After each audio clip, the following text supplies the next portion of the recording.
A'udzu billahi minasyaitonir rajim. Bismillahirrahmanirrahim. Alhamdulillahi rabbil alamin. Arrahmanir rahim. Maliki yaumiddin. Iyyaka na'budu wa iyyaka nasta'in. Ihdinas siratal mustaqim. Siratal ladzina an'amta 'alaihim ghairil maghdubi 'alaihim waladdallin. Asyhadu an la ilaha illallah wahdahu la syarikalah wa asyhadu anna Muhammadan 'abduhu wa rasuluh. Allahumma shalli ala nabiyyina Muhammadin wa ala alihi wa sallim. Amma ba'du, ayyuhan nas usikum wa iyaya bitaqwallah faqad fazal muttaqun. Sidang Jumat yang saya hormati, pada kesempatan wasiat bertakwa pada saat ini, mari kita berbicara tentang fungsi Quran sebagai musaddiqon atau fungsi Rasul sebagai musaddiqon.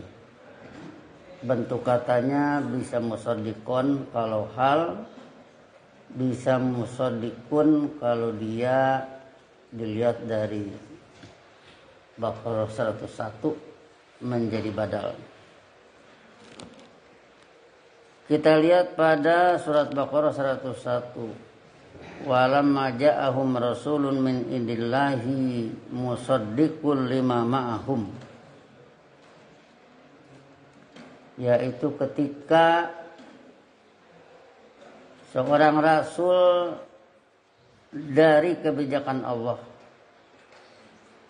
datang kepada mereka. Musaddiqul lima ma'ahum. Di sini menjadi badal, yaitu pelurus bagi apa, yaitu doktrin yang ada bersama mereka. Nabada fariqum minal ladzina utul kitab, sekelompok dari para ahli kitab melemparkan, membuang kitab Allah wara'a duhurihim, ke belakang punggung mereka. Ka'annahum la ya'lamun, seolah-olah mereka tidak berilmu yang demikian agung. Ayat ini menjelaskan tentang fungsi Rasul. Di sini dikatakan musaddiqun. Musaddiqun dari kata saddaqa yusaddiqu, bisa diartikan membetulkan. Di sini kita artikan meluruskan. Kalau diartikan membetulkan, maka musaddiqun adalah pembetul. Pembetul dalam arti tukang membetulkan. Kalau kita artikan pelurus dalam arti bahwa ajaran Allah itu dari rasul-rasul sebelumnya telah dibengkokkan. Padahal Allah tidak pernah membuat kebengkokan. Walam yaj'al lahu iwajan. Jadi inilah yang mau kita pertajam pada kali ini, sehubungan dengan fungsi Rasul sebagai pelurus. Jadi kalau kita ingin punya gambaran yang sederhana, kita bisa mengatakan bahwa misalkan dari Nabi, dari Rasul sebelum Nabi Muhammad, yaitu Nabi Isa. Nabi Isa dengan kitab Injil itu adalah wahyu dari Allah. Kemudian Nabi Isa alaihissalam berhasil sampai, kalau kata surat Sof, fa asbahu dohirin, ujung surat Sof. Maka menjadilah Bani Israel muncul dengan rasulnya Nabi Isa. Nah, jadi dari Nabi Isa ini selanjutnya kalau dihitung dari surat An'am 112, wa kadzalika ja'alna likulli nabiyyin aduwan, yaitu seperti itulah kami membuat bagi setiap sunnah rasul musuh, syayatinal insi wal jinni, yaitu setan-setan manusia dan jin.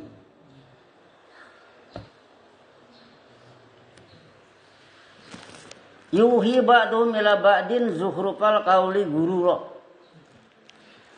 yang mana sebagian mereka mengajarkan pada bagian yang lain apa yang diajarkannya, zuhrufal qauli, omongan yang indah-indah.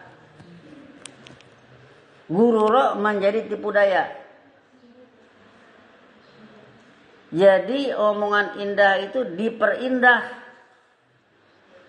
oleh syayatinal insi wal jinni, yang ujungnya berfungsi jadi tipu daya. Dari ayat ini maka kelihatan sekali bahwa sunnah Nabi Isa dibengkokkan oleh gerakan ini.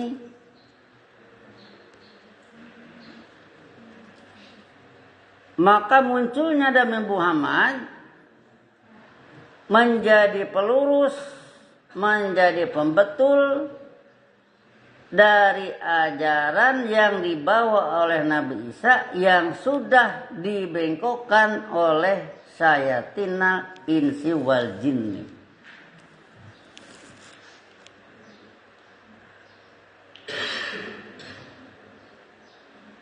Orang-orang yang ikut Nabi Muhammad,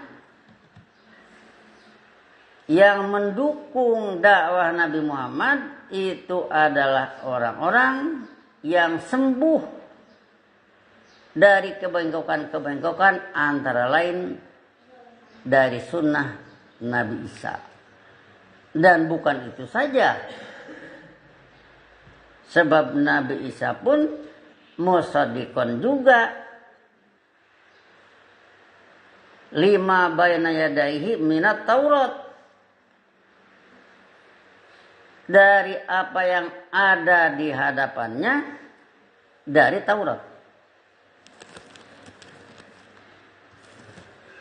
Jadi artinya seorang rasul dari Allah membawa ajaran yang lurus, ajaran yang betul, kemudian muncul setan di kotak-katik, jadilah zuhrufal qauli, omongannya indah-indah, tapi gurura jadi tipu daya.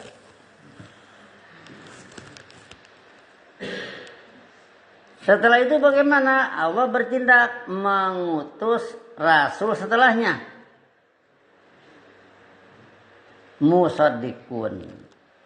Kalau patah musaddiqon, menjadi pelurus dari ajaran yang sudah dibengkokkan. Orang yang ikut rasul itu berarti sembuh dari penyakit kebengkokan.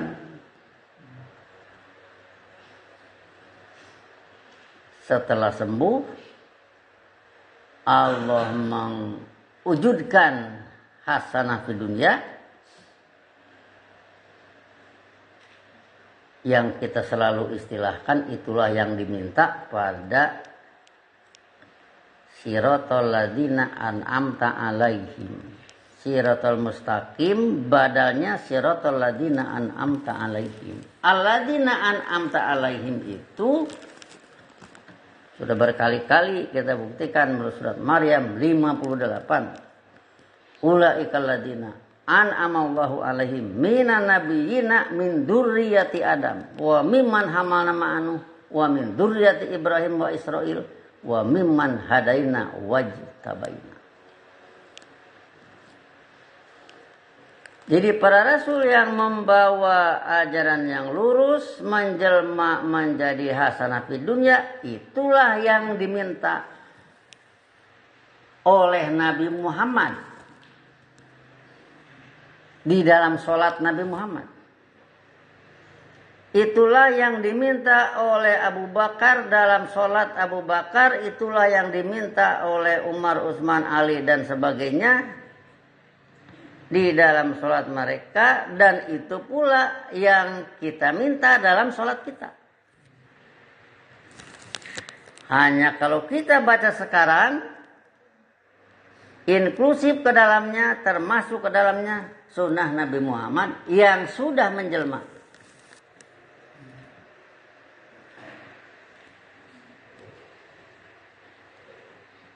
Setelah itu bagaimana? Ya kembali lagi diingatkan oleh surat An'am 112, wa kadzalika ja'alna likulli nabiyyin aduwan syayatina insi wal jinni yuhi ba'dhum bila ba'din zuhrufal qawli gurura.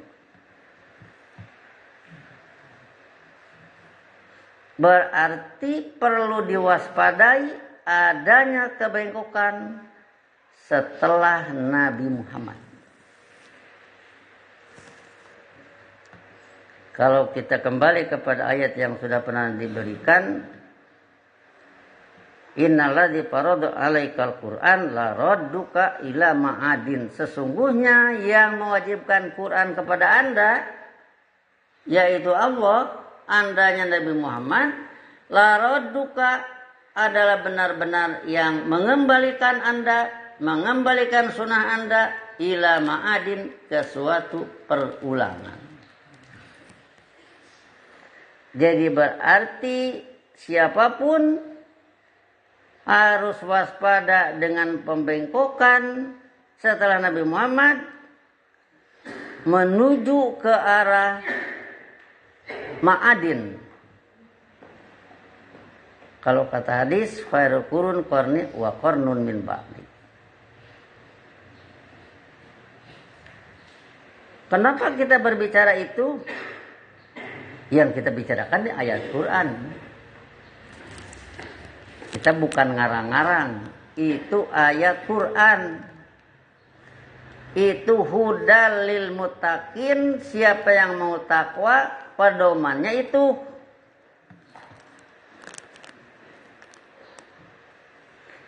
Bagaimana itu pedihnya musaddiqon? Bayangkan aja oleh kita. Para ahli sejarah bercerita 360 patung ada di sekeliling Ka'bah. Patung lambang dari Suroka. Suroka jama dari Syarikun, yang ikut serta membuat kebijakan selain kebijakan Allah. Musyrikunnya yang mengikut sertakan Suroka menjadi pembuat kebijakan selain kebijakan Allah.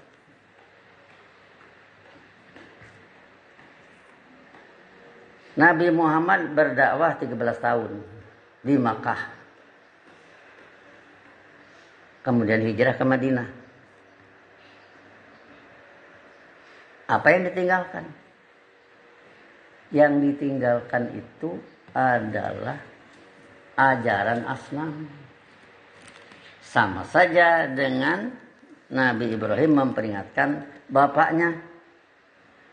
Wa idh qala Ibrahimu li abihi azaro atatahidu asnaman alihatan.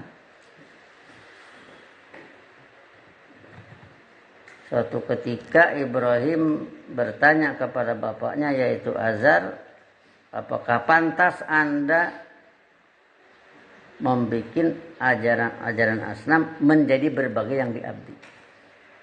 Inni arauka wa qaumaka fi dhalalim mubin.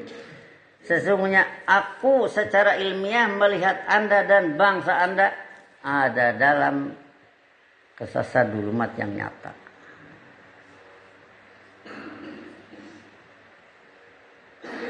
Lihat di Nabi Muhammad, di zaman Nabi Muhammad 360 patung mengelilingi Ka'bah. Kalau Ka'bah menjadi lambang dari Allah sebagai komandan perdamaian dunia, maka ini telah di take over oleh asnam sebanyak 360 yang masing-masing punya kebijakan. Yang kebijakan ini tentu min dunillah, selain kebijakan Allah. Apakah patung-patung itu dibasmi oleh Nabi Muhammad ketika turun Iqra bismi rabbikal ladzi khalaq? Sebab Rabbika bukan patung. Tidak demikian. Berarti di masa Nabi Muhammad berdakwah di Mekah, didukung oleh Khadijah, didukung oleh Abu Bakar, Umar, Utsman, Ali, dan sahabat-sahabat yang lainnya, patung tetap andegleng di sana. Padahal itu yang luar bismi rabbika.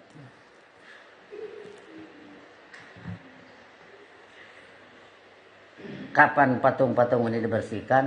Nanti setelah Futuh Makkah. Jadi disinilah artinya musaddiqun atau musaddiqun Nabi Muhammad meluruskan ajaran Rasul-Rasul terdahulu sampai Nabi Isa alaihissalam yang sudah berubah menjadi kebijakan asnam,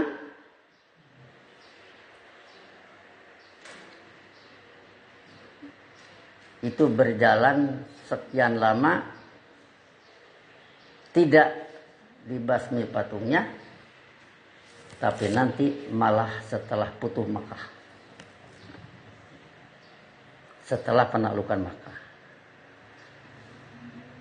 Jadi disinilah maka perlu kita semua berhati-hati yang berharap wa minhum may yaqulu rabbana atina fid dunya hasanah wa fil akhirati hasanah wa qina adzabannar. Perlu berhati-hati bahwa wa kadzalika ja'alna likulli nabiyyin aduwan syayatina insi wal jinni setelah Nabi Muhammad. Kenapa ini kita persoalkan? Sebab kalau ini tidak diberesi, ini tidak ditertibkan, maka hasanah di dunia mustahil bakal muncul. Inna Allaha la yaghfiru ayyushraka bihi.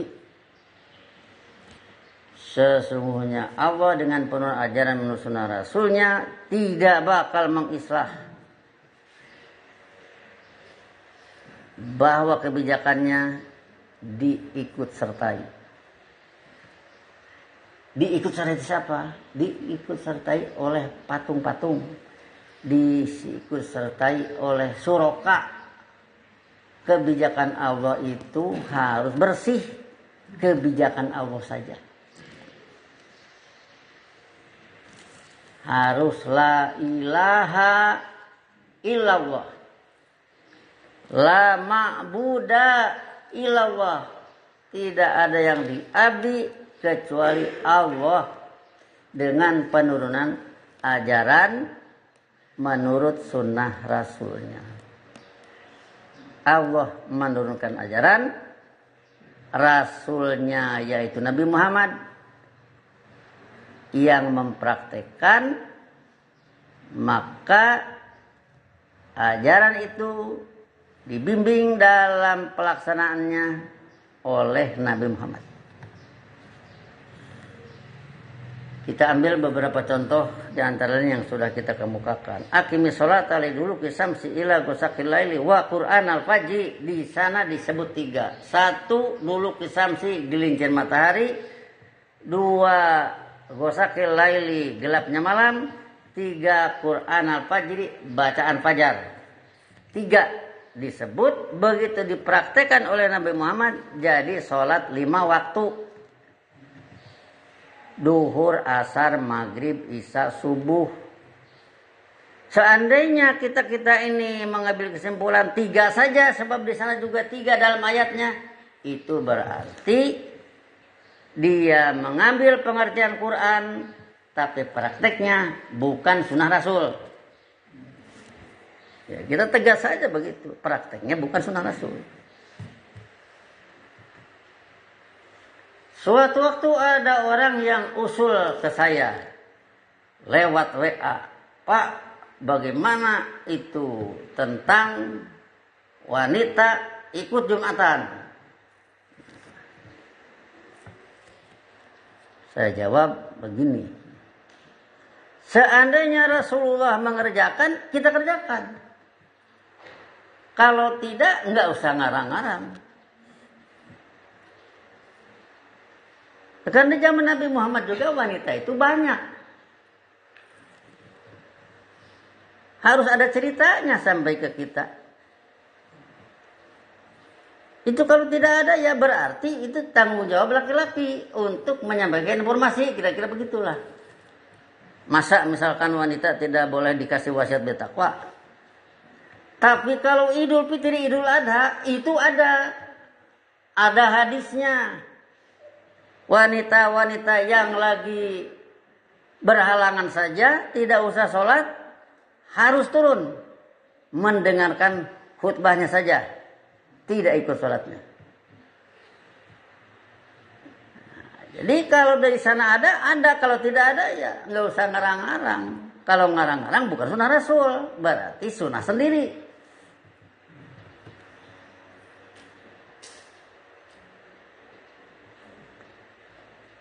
Nah, jadi disinilah artinya Al-Quran menurut sunnah Rasul. Bagaimana misalkan kalau nanti ayat diatur-atur sedemikian rupa, jadi komentar yang bagus-bagus, yang ujungnya jadi gururo, tipu daya bagi manusia, itu mah sunnah sayatin. Yang ada pada Al-An'am 112.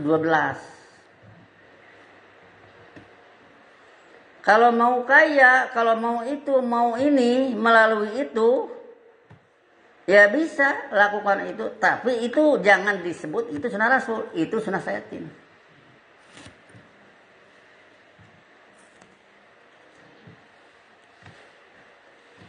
Kalau dengki kepada para Rasul, am yahsuduna nasa ala ma atahumullah min fadlihi,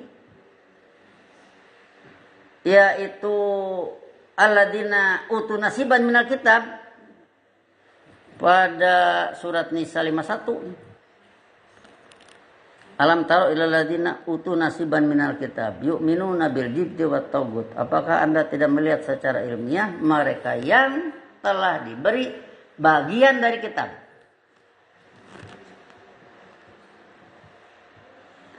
Diberi bagian dari kitab. Kalau belajarnya ke Allah melalui ratil, belajar ke Allah itu melalui ratil kan? Itu tidak pernah Allah memberikan sepotong-sepotong, mesti seluruhnya. Oh, saya baru belajar sedikit. Iya, belajar sedikit, tapi tidak bermaksud sesedikit itu terus berhenti, enggak. Terus dipelajari. Cuman belum sampai. Tapi kalau di stop, misalkan belajar sholat, kaifiatnya saja. Yang penting menghadap Ka'bah, tutup aurat, bacaan fasih. Dengan kata lain, biar nggak mengerti juga. Tidak begitu. Itu namanya sepotong-sepotong. Nasiban minal kitab. karena mereka diberi bagian dari kitab, maka terjadinya yu'minuna bil jibti wa togut. Mereka itu berpandangan dan bersikap hidup menurut ajaran jibti dan togut. Wa yaquluna lil ladzina kafaru, serta mereka menyatakan kepada orang bersikap negatif, beri informasi kepada yang negatif. Haulai, kemana haulainya? Jibti wa togut. Ahda adalah yang lebih mempedomani diri minal ladzina amanu, banding orang yang beriman, sabila, diukur dari jalan kehidupan. Kenapa begitu menilainya? Ya, karena kitabnya itu sebagian.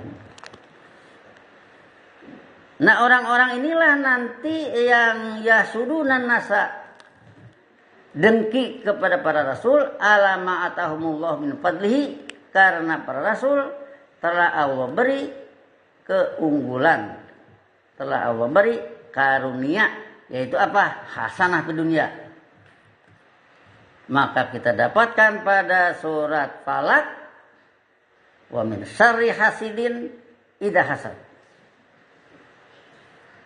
Berlindung dengan ajaran Allah dari bahaya penghasut apabila menghasut. Siapa menghasutnya? Yaitu orang yang utu nasiban minal kitab, menghasut, dengki kepada para rasul. Nah, jadi disinilah artinya kalau kita berhadapan dengan urusan musaddiqun, berurusan musaddiqon, seperti itulah. Satu, tidak bisa gegabah. Dua, harus menjadi jelas. Jelas alasan ilmiahnya. Jelas hubungannya dengan memperbaiki satu pengertian yang tidak nyambung dengan hasanah di dunia.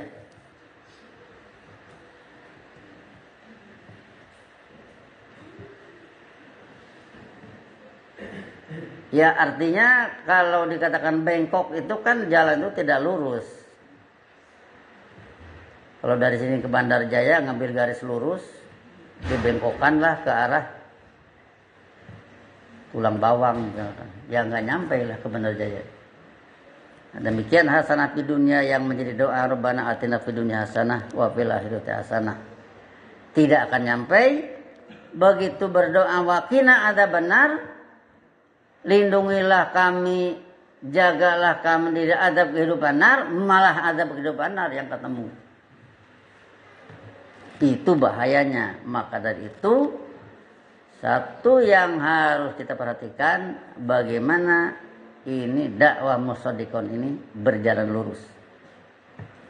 Untuk itulah maka kita lakukan berbagai upaya-upaya, mengeksplor ayat, memberi kamus, memberi contoh terjemah, melatih, supaya dengan demikian berbagai kebengkokan akan diketahui sendiri. Barakallahu li wa lakum bil Qur'anil azim wa nafa'ani wa iyyakum bima fihi min ayati wa dzikril hakim wa taqabbala minni wa minkum tilawatahu innahu wasami'un alim wastaghfiruhu innahu wal ghafurur rahim.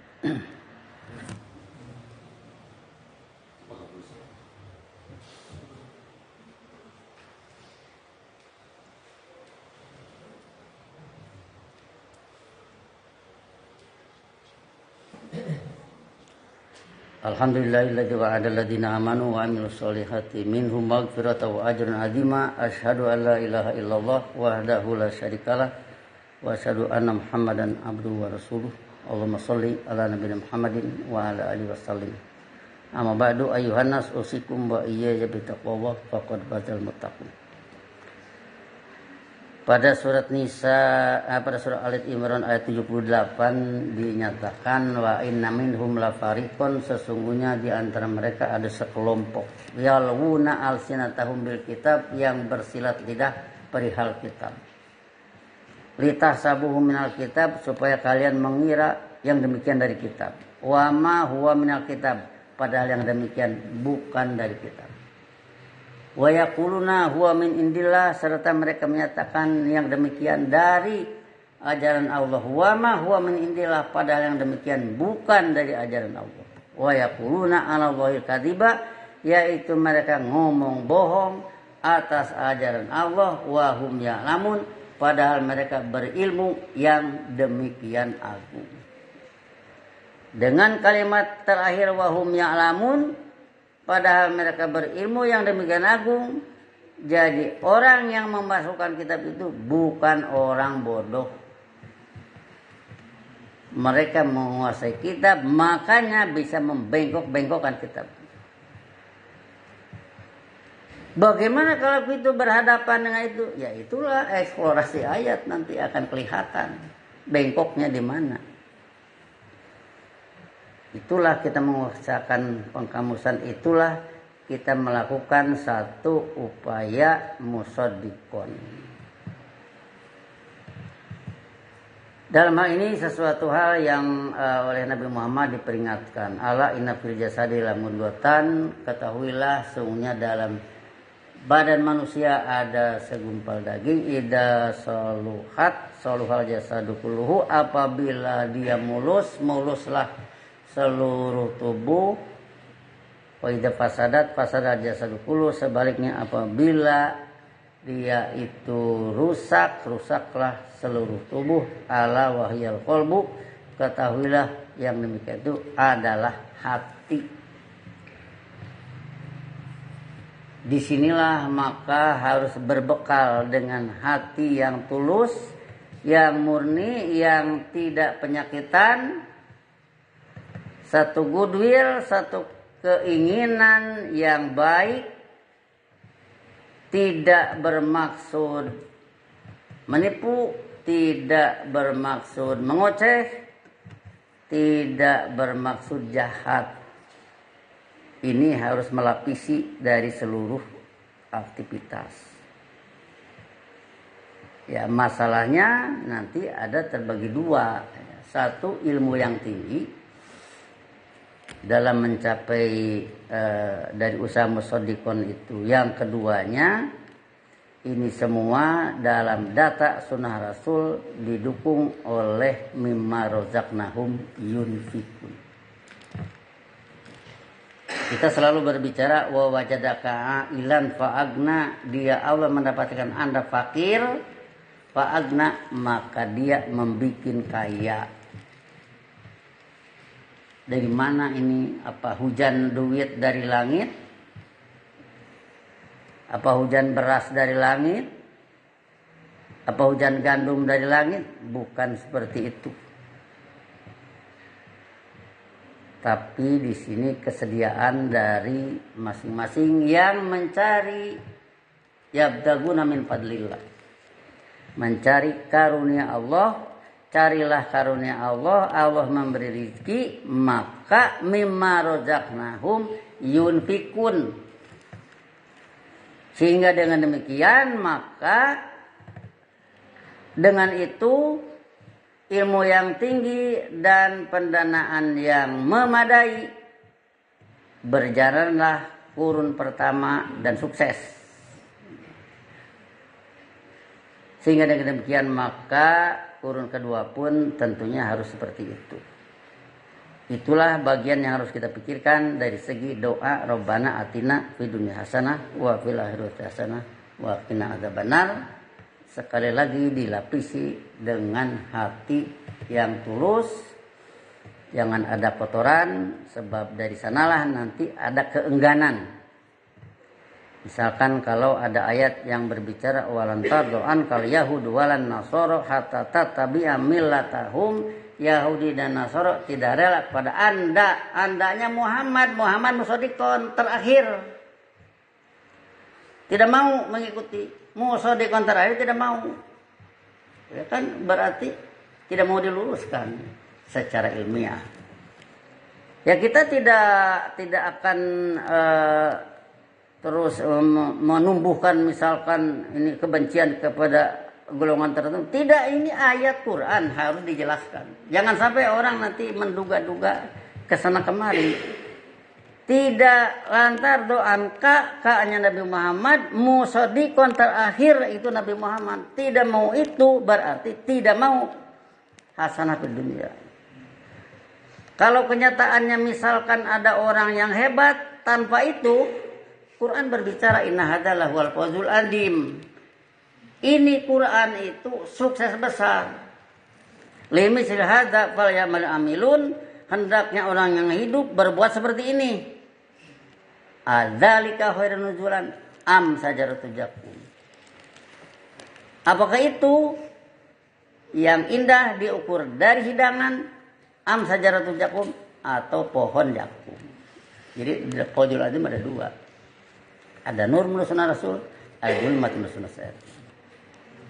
Nah, jadi disinilah artinya selalu kita ingin punya pemahaman yang lurus, kita menghindari pemahaman yang bengkok dalam rangka membekali hidup kita, meluluskan liyabluwakum ayyukum ahsanu amal.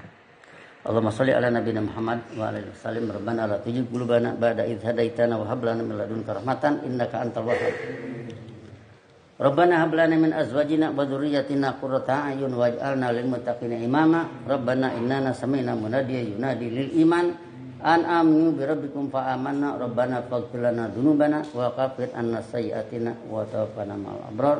Allahumma inna ala dzikrika wa syukrika wa husni ibadatika. Rabbana atina fid dunya hasanah wa fil